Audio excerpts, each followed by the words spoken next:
যাও ভালো করে আশীর্বাদ করে দিলাম, পরীক্ষা খুব মনোযোগ দিয়ে দিবে, জানি 100-এর ভিতরে 100 পাও। তোমার আশীর্বাদ হয়ে গেল, তুমি এরকম কেমন আশীর্বাদ করলা? কে আর কেমন আশীর্বাদ করেন তোরে? একবার অন্তর থেকে আশীর্বাদ করে দিলাম। আশীর্বাদ খালি অন্তরের থেকে করলে হবো না তো, পকেটের থেকেও করে নেবো। আজকে তুই পরীক্ষা দিতে যাবি, তা তোর পয়সা লাগে। দেখছেন কি কয়, পরীক্ষার মধ্যেই তো পয়সা বেশি লাগে, লিখতে যে মেলা কষ্ট হয়। বাপরে বাপ, লিখতে মেলা কষ্ট হয়।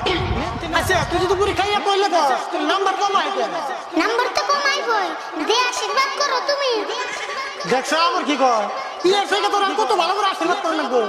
হ্যাঁ, বিনা পয়সার আশীর্বাদ তো এম ব্যাম্মা করে করা হারা, এ আসলে তো দাও না।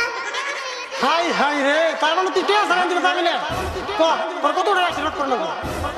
এক কাম করো, 100 টাকার আশীর্বাদ করে দাও, তাহলে পরীক্ষার মধ্যে নাম্বার 100 হয়। তাই 100 টাকা লাগবো, কিছু কম নেই, 20 টাকা মান দেয়। মাত্র 20 টাকা, অবো দেখো পরীক্ষার নম্বর যদি 20 পায় তাহলে কিন্তু আমার কিছু নেই। তাই তো তাড়াতাড়ি নিয়ে পরীক্ষা দিবে, বেলা হলো।